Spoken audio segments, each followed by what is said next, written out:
Magandang araw! Ako si Binibining Michelle Bidig, ang guro nyo sa Pilipino. Ngayong araw, pag-uusapan natin ang isang sanaysay mula sa Greece mula sa Allegory of the Cave ni Plato. Ang alegorya ng yungib ni Plato. Isinalin sa Pilipino ni Willita A. Enrijo. Ang alegorya ng yungib ay isa sa pinakatanyag na sulatin ni Plato na matatagpuan sa kanyang akdang Republika. Ang sanaysay na ito ay isang talinghaga na ginagamit upang ipaliwanag ang kanyang mga pananaw sa katotohanan, kaalaman at edukasyon. Ayon kay Plato, ang tao ay katulad ng isang taong nakakulong sa loob ng kuweba habang nakagapos o nakakadena at nakaharap sa dingding ng yungib.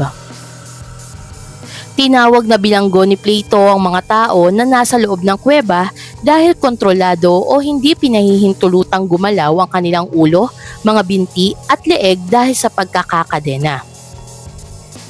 Sa likod ng mga taong bilanggo ay may apoy at ang tanging nakikita lamang ay ang mga anino ng mga bagay na nasa labas ng kuweba na nagsisilbing liwanag ng karunungan tungo sa katotohanan. Natutuhan ng bilanggo na sa labas ng kuweba makikita ang liwanag. Liwanag na nagpapakita ng mga katotohanan sa likod ng mga aninong nakikita sa loob ng yungib. Naging uhaw ang tao sa kaalaman ng matuklasan at hinarap ng tao ang katotohanan ng realidad. Sa pagkakatuklas ng taong bilanggo mula sa pagtingin sa liwanag sa labas ng kuweba ay natutuhan niya na harapin ang masakit na katotohanan ng realidad. Ang pagkatuto ng taong bilanggo mula sa pagtuklas ng mga bago sa kanyang paningin, natutuhan niya na dapat hindi agad maniwala sa kung ano ang mga nakikita ng ating mata. Dahil hindi lahat ng nakikita ay katotohanan, mas maganda na alamin at suriin muna ang katotohanan dahil ito ang magdadala sa tiyak na karunungan, tamang edukasyon at katotohanan. Narito ang isang buod at paliwanag ng pangunahing mga elemento ng alegorya ng yungib. Una ay ang yungib at ang mga nakagapos. Sa alegorya, inilalarawan ni Plato ang isang grupo ng mga tao na nakagapos sa loob ng isang yungib mula pa sa kanilang kapanganakan. Ang mga nakagapos ay hindi makagalaw at nakaharap lamang sa dingding ng yungib. Ang tanging makikita nila ay ang mga anino na nabubuo sa dingding mula sa mga bagay na dumadaan sa likod nila sa harap ng isang apoy. Ang mga taong ito ay simbolo ng mga individual na hindi nakakaalam ng tunay na katotohanan. Ang kanilang pag-unawa sa mundo ay limitado sa mga anino na kanilang nakikita, na kumakatawan sa kanilang kaalaman at pananaw na mababaw o hindi ganap. Ang pagpapalaya at ang pag-akyat sa liwanag. Isang tao ang napapalaya mula sa pagkakagapos at una siyang naguguluhan sa paglipat mula sa madilim na yungib patungo sa labas ng mundo. Sa una, masakit sa kanyang mga matang liwanag ng araw, ngunit unti-unti niyang nauunawaan na ang mundo sa labas ng yungib ay puno ng tunay na bagay at hindi lamang anino. Ang proseso ng pagpapalaya at pag-akyat sa liwanag ay sumasagisag sa pagkuha ng tunay na kaalaman at pag-unawa.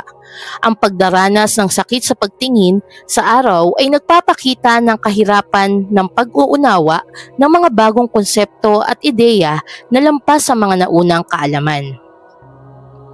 Ang pagbalik sa yungib.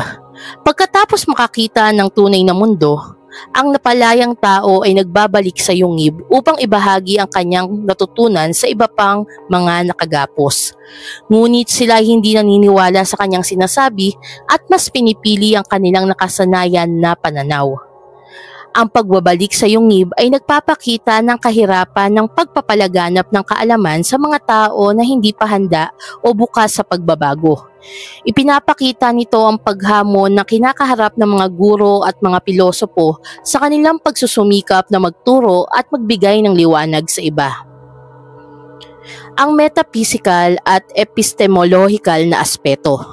Ang alegorya ay nagpapakita ng pilosopikal na pananaw ni Plato sa theory of forms, teorya ng mga ideya, kung saan ang tunay na katotohanan ay ang mundo ng mga ideya o form na hindi nakikita ng mata, kundi nauunawaan lamang sa pamamagitan ng isip. Ang yungib ay simbolo ng pisikal na mundo na may mga anino lamang na tunay na form. Ang alegorya ay nagtuturo na ang karamihan sa mga tao ay nakikita lamang ang mga anino ng katotohanan at kailangan ng pilosofikal na edukasyon upang makalabas sa yungib at makakita ng mas mataas na antas ng kaalaman. Sa kabuuan, ang alegorya ng yungib ni Plato ay isang makapangyarihang simbolo na naglalaman ng kanyang mga ideya tungkol sa kalikasan ng kaalaman, katotohanan at edukasyon. Itinuturo nito ang kahalagahan ng paghanap sa tunay na katotohanan at ang mga pagsubok na kinakaharap ng mga naghahanap ng mas mataas na kaalaman.